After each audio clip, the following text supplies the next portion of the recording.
राधे राधे। हमारा कल्याण निश्चित है। जो अध्यात्म के मार्ग में आ गया, भगवान की शरण में आ गया, उसका कल्याण निश्चित है। प्रारंभ में हम इस कथन पर विश्वास करें या न करें, पर शास्त्र और संत का उद्घोष है कि हमारा कल्याण हो गया। भगवान की कृपा से ही हम अध्यात्म के मार्ग में हैं। भगवान की चाह हमारे हृदय में भगवान की कृपा से आई है। जब उन्होंने हमें बुलाया है तो वो ही हमें लक्ष्य तक पहुंचाएंगे। ये विश्वास हमें रखना है, बैठाना है। कैसे हो ये विश्वास? देखिए, हर चीज के दो पहलू होते हैं, प्रकाश अंधकार, ज्ञान अज्ञान, अच्छा बुरा, भगवान माया। तो हमारे अंदर प्रारंभ में अज्ञान होता है, अविश्वास होता है, अश्रद्धा होती है, इसलिए हमें मार्ग सीधा नहीं दिखता। हम सीधे मार्ग पर भी बैठ जाते हैं। मार्ग पास में है, लक्ष्य पास में है, पर हमें ऐसा लगता है कि अभी बहुत दूर है। हम चलना छोड़ देते हैं। तो श्रद्धा की कमी, विश्वास की कमी, ज्ञान की कमी प्रारंभ में ऐसा स्वाभाविक होता है। अगर हम आगरा से दिल्ली की तरफ जा रहे हैं तो बीच में वृंदावन पड़ेगा, और अगर हम चलते रहें तो हम दिल्ली पहुंचेंगे। और जितनी जल्दी हम प्रयास करेंगे, जितनी हम चेष्टा करेंगे, हम उतनी जल्दी पहुंचेंगे। अगर हम प्रकाश की तरफ देखें तो हमारा अज्ञान रूपी अंधकार दूर होगा।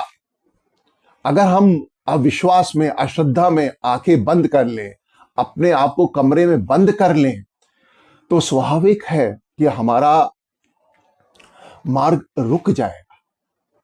पर अगर हम विश्वास करके, श्रद्धा करके, ज्ञान युक्त होके, सिद्धांत और संतों की बात को अमल करके अगर हम चलते रहें तो हमारा कल्याण निश्चित है।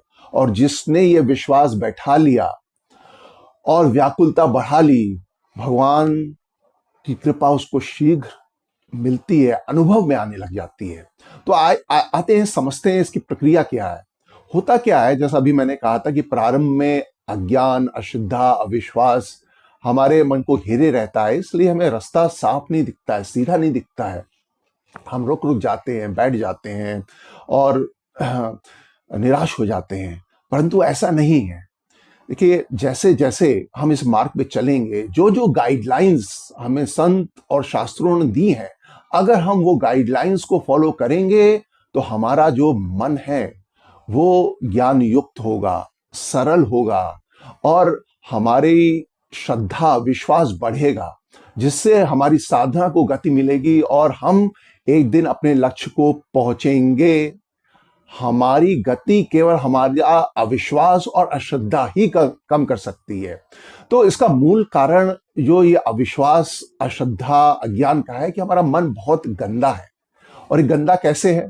जैसे मैंने कहा था, हर सिक्के के दो पहलू होते हैं। ये कामना, वासना एक पहलू है, और दूसरा पहलू है प्रार्थना, उपासना। भगवान माया, प्रकाश अंधकार। तो देखिए, ये जो मन है ये हमारा शत्रु भी है और ये हमारा मित्र भी है। मन में जो ये संसारी कामनाएं वो अंधकार स्वरूप हैं, और मन में जो अच्छे गुण हैं हमारे प्रति, जो हमारे मन में अच्छे भाव आते हैं, देने देने की भावना आती है, जो सतगुण है हमारे अंदर, वो प्रकाश है। तो अगर हम कामना करते हैं संसारी, स्वाभाविक रूप से अपूर्णता प्रकट होने लग जाती है। हमारा मन अशांत होने लग जाता है। उसको पाने के लिए हम प्रैक्टिस प्लानिंग करते हैं, स्ट्रेस होता है और स्वार्थ बुद्धि होती है उसमें। ये हमारे मन में स्थिर होता है कि उसको पाके हम पूर्ण हो जाएंगे। पर हमारा सबका अनुभव है, हमने कामना की, लोभ हुआ, वासना प्रबल हुई, कि अशांति ही अशांति हो जाती है, धैर्य व्यक्ति खो देता है, और इस प्रक्रिया में वो नॉर्मल भी नहीं रहता, वो एक एबनॉर्मल सा हो जाता है। तो कामना का स्वरूप ही है अग्नि, और लोभ उसमें घी डालना, और वो प्रज्वलित होती रहती है, हम अशांत होते रहते हैं। तो जो मन अशांत है, कुंठित है, शंकित है, भयभीत है, ये ना हो जाए वस्तु व्यक्ति में जो हमने आसक्ति कर लेते हैं, हम कामना बना लेते हैं, या मान सम्मान की हम जो चाह कर लेते हैं। आज कोई हमारे अनुकूल है तो कल प्रतिकूल भी हो सकता है। आज जो हमारे साथ है वो कल जा भी सकता है। आज जो वस्तु हमें प्राप्त है कल वो नष्ट भी हो सकती है। तो उसको पाने में कष्ट, उसको रखने में कष्ट, भय, अशांति, कुंठा। तो मन हमारा इस कामनाओं की वजह से, वासनाओं की वजह से बहुत गंदा हो चुका है। ये मन में जो हमारे प्रति जो प्राथमिकता बुद्धि है संसार के वस्तु व्यक्ति मान सम्मान की, हम इसी में फूलते और पिचकते रहते हैं, राग द्वेष करते रहते हैं, और मन अशांत रहता है। अशांत मन में शांति, पूर्णता, ज्ञान, विश्वास, श्रद्धा, ये सब स्थिर रह ही नहीं सकते। तो संत प्रथम बोलते हैं कि संसार से बचो और भगवान के सन्मुख हो। तो सर्वप्रथम हमें सावधान रहना है संसार के, क्योंकि संसार अंधकार स्वरूप है। और इसके लिए सिद्धांत समझना जरूरी है कि कामना का स्वरूप क्या है। कामना का स्वरूप अंधकार है। जो हमारी आवश्यकताएं हैं वो हमें शरीर रखने के लिए आवश्यक हैं, पर जो हमारा लोभ है वो हमें अशांत करता है। हमें यह भ्रम है कि उसको पाके हम पूर्ण हो जाएंगे। नहीं, एक किरण सूर्य को पाके पूर्ण होती है, एक तरंग समुद्र में के साथ पूर्ण होती है, एक अंश अंशी से पूर्ण होता है। तो आत्मा परमात्मा का ज्ञान, परमात्मा का प्रेम, परमात्मा का आनंद पाके पूर्ण होगा। तो अंधकार जो एक पहलू है, जब मन में हमारे कामनाएं होती हैं तो वो हावी हो जाता है। और प्रकाश, जब हम संसार से विमुख होके भगवान के सन्मुख होते हैं, भगवान की याद करते हैं, भगवान को पाने की प्रार्थना करते हैं, भगवान से प्रेम करते हैं, भगवान की उपासना करते हैं, तो स्वाभाविक रूप में हमारे मन में ज्ञान उदय हो जाता है। जैसे जगत गुरु कृपालु जी महाराज ने कहा है अपने ग्रंथ भक्ति शतक में, मन मनमोहन भजन कर सजन सने ही जान, बिना ही बुलाए आई हैं जग वैराग अरु ज्ञान। आप ज्ञान और वैराग की चिंता मत करें, आप भगवान को अपना मान के उनकी चाह करें, संसार की चाह ना करें। तो स्वाभाविक रूप से आपका मन शांत होने लग जाएगा, आपकी वासनाएं कम होने लग जाएंगी, आपका अहंकार, आसक्ति कम हो जाएगा, और आपकी बुद्धि सरल होनी पड़ेगी। तो शुरू में अध्यात्म सरल बुद्धि वालों के लिए, अच्छे संस्कार वालों के लिए बहुत सरल है, और जो कॉम्प्लेक्स माइंड के होते हैं या जटिल माइंड के होते हैं उनके लिए, उनको अध्यात्म जटिल लगता है। पर है अध्यात्म बहुत सरल, सीधा मार्ग है।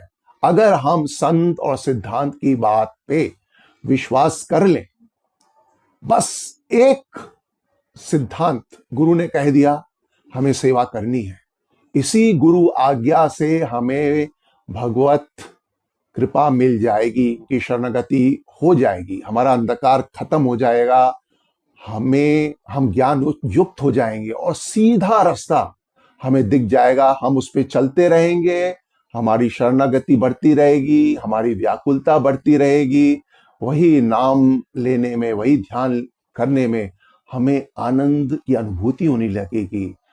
तो हमें ये समझना है कि ये सब विश्वास पर निर्भर करता है, और जो हमें संतों ने, शास्त्रों ने गाइडलाइंस दी हैं, अगर हम प्रारंभ में ये सब चीजें नहीं भी समझते हैं, तो अगर हम उनका पालन करें, और जैसे हमें मान लीजिए कोई रास्ता नहीं पता है, तो वहाँ उसी जगह का कोई निवासी है, हम उससे पूछते हैं कि भाई हमें फला जगह जाना है, तो वो ये कहता है कि आप सीधे चलते जाइए। अब हम देखते हैं कि वहाँ अंधेरा है, ना कोई स्ट्रीट लाइट्स हैं, कोई दिख भी नहीं रहा है, और हमें तो जाना है वहाँ किसी से मिलने। पर हम ये सोचते हैं कि ये व्यक्ति सज्जन दिख रहा था, और संतुलित था और ठीक ठाक व्यक्ति लग रहा था, और स्वाभाविक रूप से ये हमें सही रास्ता ही बताएगा, और हम ये सोचकर वही रास्ता पकड़ते हैं और हम पहुंच भी जाते हैं। आगे जाके आबादी मिलती है, आगे जाके वो जहाँ स्थान होता है जिससे हमें मिलना होता है, हम मिल जाते हैं। अगर हमने उसकी बात पे विश्वास नहीं किया होता और अगर हम दाएं बाएं मुड़ गए होते तो हम रास्ता भटक गए होते। तो शुरू में संत शास्त्र की बात मानकर, भले ही हमारी अभी बुद्धि जटिल है, भले ही अभी हमें कुछ समझ में नहीं आता, भले ही हमें अविश्वास हो, भले ही हमें अश्रद्धा हो, भले ही हमें मार्ग नहीं दिख रहा हो, पर अगर हम विश्वास कर लें और वो जैसी गाइडलाइंस उन्होंने दी है, अनेक लोग पहुंचे हैं, अनेक लोगों ने भगवत प्रेम पाया, अनेक लोगों ने भगवान के दर्शन किए हैं।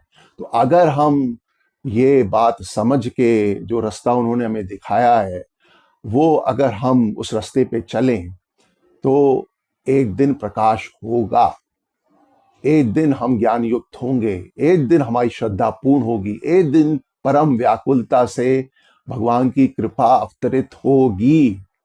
तो देखिए, इसी सब समझ के साथ, अनुभव के साथ मैं आपको विश्वास से कह रहा हूं कि जो संतों और शास्त्रों ने कहा है कि हमारा कल्याण निश्चित है, क्योंकि मां सर्वसमर्थ है, उसकी कृपा से हम इस मार्ग पे आए हैं और वही हमें संत रूप में आगे भी बढ़ा रही है।